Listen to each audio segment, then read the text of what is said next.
Coach, I was thinking as we started, I wanted to say it's good to be back, in this thing and back doing this, and that's all true. But in some ways, you guys never really have an off season, right? I mean, it feels like the players are working all off season. You guys are recruiting. So do you feel like this is the start of a new season, or for you guys, is it just continued all year long? Well, I mean, it's been continuous. We played so long in the tournament. That's what you want. You want to play and have a chance for that final weekend, and then to come up short, and then to know how close you were, and to know that Dean wasn't a part of, what we accomplished. A very small, a big 4 points against Kentucky, which we needed. Right. But to see how they've responded in the spring, in the summer, and in the fall is impressive to our guys' character. Sometimes you're weary of success and having so many people back that were a part of that success, and you get nervous because you don't know how to handle it. Well, we've handled it very well. We've handled it in a way that promotes the right things for winning, and that's why we're excited about where these guys are right now. Absolutely. I think the one thing that we probably wrote most about, and everyone did out of the press conference, was Bruce Weber had every chance, to kind of go down the whole stereotypical, a lot to learn, lowered the expectations that every coach does, and he kind of went the opposite way. I think he was honest about thinking that he thinks a team that returns everything off an Elite Eight team that, like you said, didn't have Dean Wade probably deserves more appreciation in the preseason. I just think that's an interesting strategy. And what are your – I know you're not going to say we have to win a national championship or Big 12 title, but what are your guys' expectations? And I guess why do you want the fans to understand how high they are? Our expectations are to be the best team we could possibly be at this point. Yeah. We know that, number one, where we finish, and we know we have back. So – and what Coach is trying to say is that if we had a different jersey on, with all those guys back, we'd be ranked in the top 5 probably. And that's just the nature of this, and people not knowing Kansas State enough to know and to say things like they had an easy road. Well, we had the road of a number 1. We beat an 8-9 game, beat the 16 seed, and then we beat Kentucky. So that was not an easy road. That's a path of a number 1. And that's what we did. We didn't tell UMBC to beat Virginia. They did that. But we still beat a blue blood to get to the Elite Eight and have a chance to move forward. So Coach is good. He's been through this stuff before, and he understands what it means to have so many guys back because he's done it. But that wasn't for fans. That was a challenge our guys. Yeah. All those things he said about where we should be, and that was a challenge our guys. So we don't think we're there already. So we have to understand that, hey, Coach thinks this way about us. Maybe we need to work harder because we're only this. Maybe it's because of us that we're only 12 or 11. Yeah. So now we got to get back, get in the gym, get in the lab, and work harder. But you kind of walked into my next question, and I appreciate it, and I hope it's okay to say this, but at the end of your practice that we got to see on last Wednesday, to the untrained eye, we all thought pretty physical, pretty spirited for an open practice, that kind of stuff. And then you and Coach Weber both did share some thoughts with the team about, hey, every day's got to be special. Maybe today wasn't, that kind of stuff. And again, you know a lot more about what you're watching than I do, but is that still part of that message of reminding these guys that it's going to take getting better every day to get where you guys talk about? Right, absolutely. We had a good practice, but not a practice we consider to be an elite practice, which we're capable of having. Yeah. And that was the thing. We were caught up in the media day of practice, and that's what happened. Being really light early, and then when everybody left, trying to rev that engine up and get going at a higher pace, and they were still in coast mode from what happened before the practice. So I think that those guys, they understand, and they came back the right way. And you really only have to say something to Barry, and Barry controls it. And Barry is a talker. And that's what he's the leader of our team. We understand that. And that next time we saw him, it was different. The spirit was different. It was where it needed to be. The energy, enthusiasm is where it needs to be. Physically, we're monsters right now, and it's sometimes we're fouling way too much than we like right now, and it's become too much mano a mano. And our defense is built on team defense and being a helper, and we're getting caught up a little bit with the physicality of, hey, I'm big and strong. If you challenge me, I'm gonna put you down, and that's where we are with this group, and that's where we got to reel in and get them back to doing what we do best. I know it's unfair to all the guys who contributed last year for me to start by asking about newcomers specifically, because there's 10 guys on that roster, 11 guys who put a lot into last year's team and are back. But people, of course, haven't seen the new guys yet. You talk about being monsters. Austin Trice is so thick, right now, and gained so much weight, a good weight, it looks like, at least to me. But how's he been so far, and how tough of an adjustment is this coming from where he was to a team that's loaded with experience and guys who've done it before? Well, that's the deal for both of them. The experience side, once we've gotten into this, when their talent shows in open gym, and they're both extremely talented kids, but they don't know how to do what we do right now, and that's prevalent and it's clear.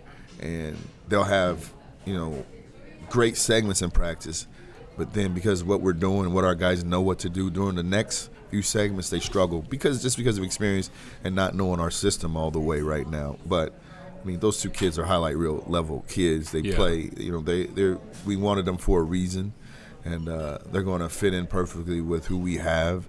And their best thing is they have to be sponges right now, especially for Barry and Dean. And that's who they've got to replace in the future, not in talent or points or how good of players, but in system. They have to understand our system as well as they do, because they're talented in their own way. And that's the biggest thing for them, is to understand and to know that every day is going to be tough because these guys really know what they're doing. And they're in their fourth year of the system, and we're in our first few months. So, absolutely. Months compared to years is never going to win when you look at it like that. I'm going to ask you what's going to sound like a silly question, and you can laugh at me for it, but I just want to hear how you respond. How good of a basketball player is Dean Wade? I mean, he's one of the best players I've ever coached, and I think it's gone from being easy for him to him being committed to it now. We've said all along he's an NBA player. People laugh when he's freshman, like, what? No way. Right. And now that it's happened, and you got every NBA team calling and scheduling to come in and watch our guys, not just him. It's pretty clear how good he is. He can make shots in the paint. He can make shots from three. He can drive the basketball. He can pass the basketball. Those type of things are not normal for a big to have that type of vision with the ball, to find open people, to score over both shoulders, to shoot the three ball, and to not be soft. Yeah. Because most people, when you think of a face-up four, you think of a soft guy. Absolutely. And he's not that. Bruce Weber singled out Levi Stockard a little bit. I don't know if I think he stopped short of calling him the surprise of the summer like Mike McGurl, but referenced that he was. If there was a player, whether it's Levi or Mike or anybody, who has come a long ways in the last 3 or 4 months that you wanted to single out, or even a couple, who would come to mind for you? Well, when you talk about those two, the roommates, they're roommates, and they had their own pity parties last year together, and then they had their own, different successes at different times for us, and they both have done they both know what they're doing. That's the key. When you can look at a sophomore and say, okay, they know what they're doing. You just got to challenge them different ways to get better. They understand our system. They understand what they're supposed to do. They're both aggressive people, and we're happy with their progress in year 2. Yeah. And they got to get better. Don't get me wrong. And they got to make huge steps. And our challenge for Levi is this: get better while Dean's here. Yeah. Because it's going to be hard to get better when he's not. That's true. And that's the one thing we talk about with him. And it's the same for Mike. He's got to get better while Barry's here. If you wait till next year and play it like, oh, I'm going to wait my turn until he leaves, that's the wrong way to approach it. You have to be good right now. So we can rest Barry. We can rest Dean. And you're at a level where people have to really worry about you. Then we can finish them off with our starters, our best players. And those two guys right now are really playing well, and you got to be excited about them. James has been, he's been healthy. Right. He's worked hard. We want him to do a lot of things, but what he does do, he screens, defends, and he's a factor physically. Yeah. So and those are all sophomores. So we're talking about the guys behind the really good guys, and that's the key with us is continue to get them better. Mac's a physical monster now. Yeah. Mac's got to continue to put it together where he's a day-to-day really good player, but it's in there. We know that. But physically, it ain't going to be a problem with him anymore of getting dominated because somebody's bigger and stronger than him. I wanted to ask about Cardi. I think, and we only saw one practice so far this year, but outside of maybe Barry and Cam, it seemed like maybe he was as active as in helping coach and talk with players as anybody on the floor. Is that something he has come a long ways with this early in his career? Well, he's pretty. I mean, he's good. You think of, okay, where's he going to go next? and where is his maturation going to go as a player, as a leader, and we've seen it. You know, X has been a hard playing dude since he showed up. Yeah. Now the other things are getting better. And, you know, when you look at Cartier and you look at his physical tools and his talent, now his IQ and basketball abilities are matching that, and it's impressive to see where he is right now, just as a basketball player, outside of how athletic he is. I think the one question fans, even myself, probably have, this is probably a good problem to have, but it is about the guards. You've got, and I'll forget one probably, but you've got, you know, Barry and Cam, who started for the most part of 3 years, Cardi, who started a bunch last year, Mike, who played, you know, really well in the tournament when he got healthy. Of course, you have Sean now too. You know, that's 5 guys, you know, who worthy of minutes at 2 or 3 spots. How big of a challenge is that, trying to manage that, and how do you handle that? I think it's not a challenge if, you know, we can continue to convince them to put their egos aside. Sure. Because all of their importance is more than one of them being the most important. We know who's our go-to guys. You know, we know that. But it has to be clear when they leave who's next. Yeah. And I think we're seeing who's next, but who's next also shows up right now. And that is such an important thing, because we didn't know Cardi, but he showed up. Yeah. You know, and now all of a sudden you're like, oh my. And X has been a starter, you know, and then he showed up in the tournament when we needed him the most, and now we know what he's capable of. And the whole thing is they let the cat out of the bag how good they are. Now it's got to be continued development, continued commitment, continued work ethic, and which those 2 guys have. And, you know, it's been impressive physically what they've done with themselves. You talk about, you know, what's next and what's in the future. I fully understand you can't talk about names or recruits and that kind of thing, but if I'm correct, I think you guys have four commitments now. You got 3 over the last weekend. Just in a general sense, how do you feel about, you know, these kids, and what were you looking for, I guess, in this class, which may be full at this point? I mean, obviously we can't say anything about who we're recruiting, who we have committed, but we like who we have committed. Yeah. I mean, that's the extent, you know, we can go. But as far as the class, what we were looking for, athletes. Yeah. We were looking for athletic guards that were combinations of different things.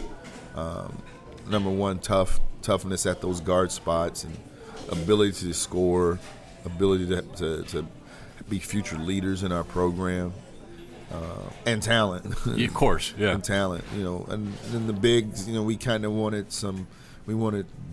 guys that could do some different things. Some, you know, bounce the ball with some length and size, shoot the ball with some length and size, physicality and some skill. And, you know, those are the things we were looking for. To kind of wrap up talking about this year, I think you're going to have a lot of bigger crowds at these non-conference games this year early on before the Big 12 play starts to watch them.